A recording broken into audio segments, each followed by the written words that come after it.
This is your 420 Radio News for Monday, May 20th, 2013. I'm Russ Belville. Adam Kokesh arrested at marijuana rally from U.S. News & World Report. Adam Kokesh, the libertarian talk show host and activist who encouraged gun owners to march on Washington with loaded guns this July 4th, was arrested in Philadelphia on Saturday while participating in a smoke-down prohibition rally, according to his staff. Kokesh is being held at a federal detention center on charges of resisting arrest and will go before a judge today. Kokesh has participated in past smoke-down prohibition rallies, as well as a number of anti-war protests as a member of the group Iraq Veterans Against the War. A Marine corporal in the Iraq War, Kokesh was honorably discharged after he brought a pistol home when his first tour concluded. He was then assigned general discharge after he wore his uniform during an anti-war protest, according to Fox News. 3 medical marijuana measures on the Tuesday ballot from NBC Los Angeles. An issue that politicians have tried for years to resolve, how to regulate Los Angeles' medical marijuana dispensaries, will be on the ballot Tuesday when voters decide on 3 measures involving the number of dispensaries and sales taxes. Measure D would restrict the number of medical marijuana dispensaries to the original 135 approved before a 2007 requirement that dispensaries register with the city. The measure would apply a tax of $60 for every $1,000 in sales. A rival proposal was placed on the ballot after a signature drive. Measure F would allow for unlimited dispensaries and call for a 20% sales tax. The measure would require worker background checks and several stringent requirements, according to supporters.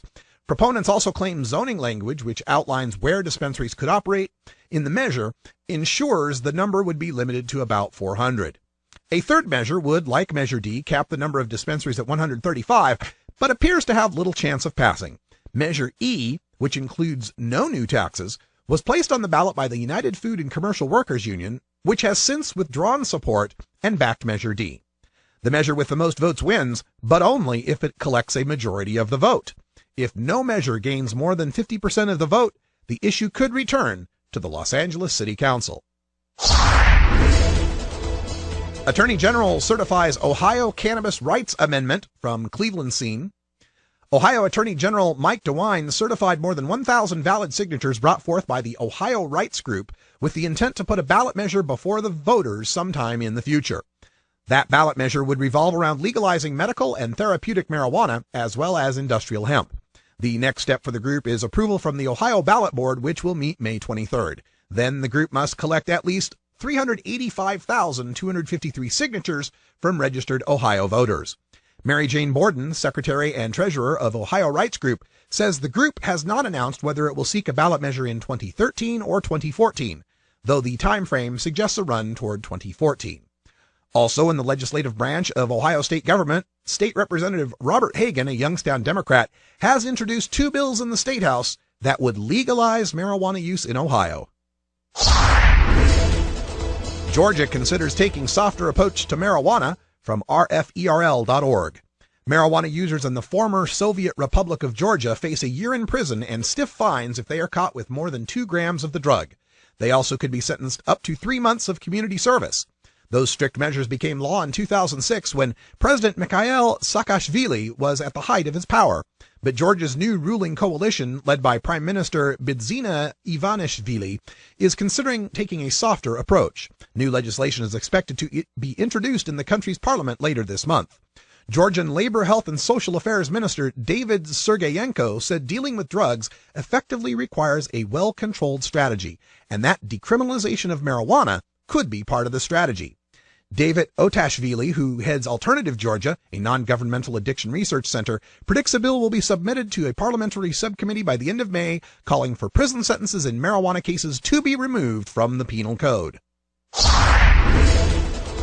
Quinn to keep open mind about medical marijuana bill from CBS Chicago. Governor Pat Quinn says he's reviewing a bill that would legalize medical use of marijuana. The Democrat told the City Club of Chicago on Monday he's, quote, open-minded, end quote, on the issue, but wouldn't say if he'll sign it into law. The Illinois Senate approved the bill Friday. Lieutenant Governor Sheila Simon said she supports it.